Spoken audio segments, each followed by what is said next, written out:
And we'll try to get some quiz questions. I haven't gotten the quiz out there yet. I did decide the homework that we're going to do this week. I'm going to slide that out so it'll be due the Monday when we get back from spring break. So I'll get that out sometime today yet. But I'll also get a quiz out there and let you work on the quiz. The quiz will have some questions similar to these two that you can work on. It'll give you correct answers as well as telling you whether it's right or wrong when you do it. So, this is how I would look up the probability of less than. What would I do if I wanted to know a value greater than? The table only tells me values that are probabilities for less than conditions. So if you look at the drawing in the table, it gives me areas to the left. How would I find areas to the right?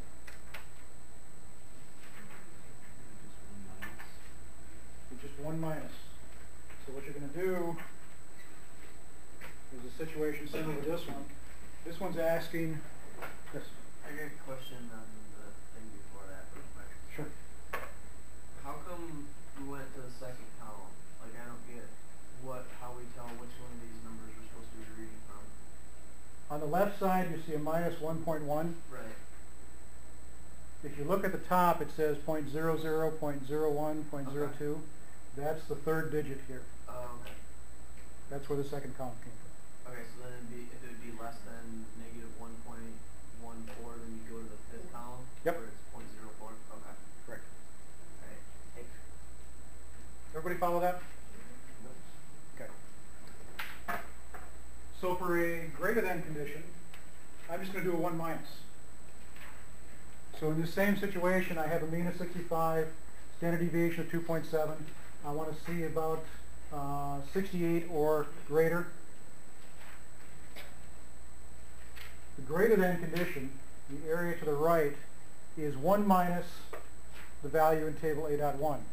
So I calculate, or I look up 1.11 in table A.1. That's where 68 worked out to for the Z.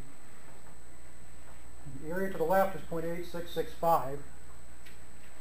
So that means the area to the right is 1 minus that, or 0.1335. Okay? So if I want the area to the left, I'm just going to take the value from table A.1.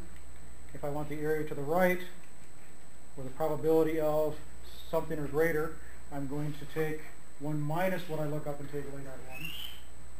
What if I want the probability between two particular points?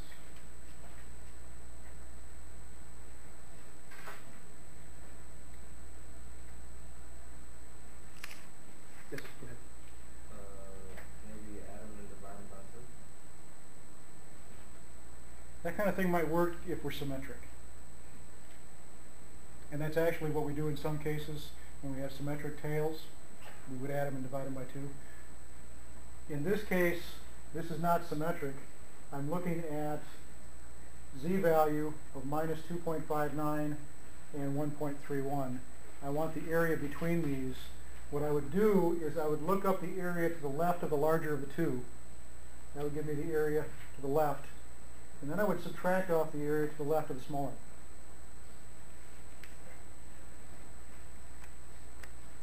Okay? So if I ask you for a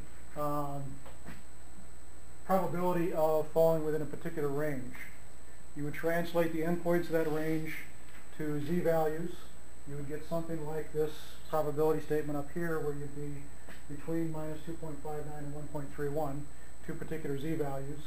You would look up the larger of the two and then subtract the smaller of the two.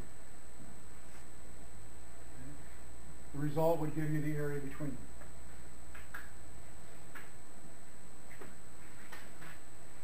We'll have a lot more chance to work with some of this, and on Wednesday what I'll try to do is come in with a number of problems that we can work in groups, that we can work through probabilities and get some more practice with this. Let's take a look at, and what I'd like you to do is take a look at problem number 942. We'll talk for about 2 or 3 minutes here about 942, and then we'll talk through what those are. Finish that. I'll also discuss 944. Let's go ahead and walk through 942. Thanks, Andre. No problem. So in 942 it says that we have recent studies have shown that about 20% of American adults fit the medical definition of being obese. Okay?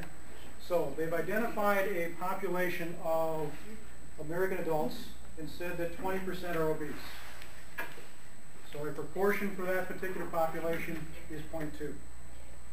Then they say that they have a large medical clinic that would like to estimate what percentage of their patients are obese.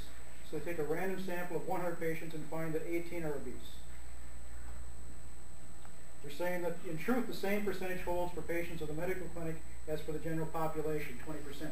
So they're saying that for this clinic they are supposing that the true value of their patients that are obese is the same as the general population, at 20%. So that's 0.2. It says give a numerical value for each of the following. A says the population proportion of obese patients in the medical clinic. So the population proportion is the true proportion for that entire clinic. They just told us that value was 0.2. Okay? So part A for 942 is P is equal to 0.20. Part B, they want to know the proportion of obese patients for the sample of 100% patients. What they're asking for is they're asking for P hat. What do we have for P hat? 0.18, 18 out of 100. Part C, if you don't follow something, you stop me so that I can work through it. Part C, the standard error of P hat. So we know P hat. We know that the standard error is this calculation here. So the standard error is equal to 0.18 times 1 minus 0.18 divided by, what's n? 100. Square root.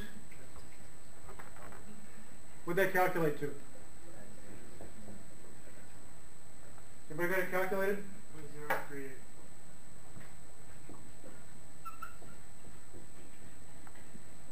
Can anybody look it up too, since it's in the back of the text? That's right. Okay. It's always good when our calculations come out correct. Oftentimes I look at it the other way. It's often good when the text has the correct answer. It doesn't always. Part D, the mean of the sampling distribution of P hat. Now I had the sampling distribution of P hat and I got overzealous and erased it over here. The sampling distribution of P hat was a normal P square root of P times 1 minus P over N. This is the mean, this is the standard deviation. So the standard deviation for the mean of the sampling distribution, the mean is simply P, which was 0.20. E asks for the standard deviation of the sampling distribution. So that's sigma, this sigma here. So that's equal to 0.2, 1 minus 0.2 divided by 100 square root, and that's either 0.4 or 0.04. Which is it? 0.04. So the keys here was picking out what was the population value that they talked about, what were the sample values that they talked about, and simply plugging values into calculations. Now we're going to try, as we go through the rest of the semester, we're going to try to set up a series of tables and a series of procedures that will try to make producing confidence intervals and doing hypothesis tests a fairly straightforward process that does not require anything but plugging things in as we go. So on Wednesday we'll continue this. I've got a couple things I need to pick up on that we didn't get to today, and we'll also continue on to confidence intervals.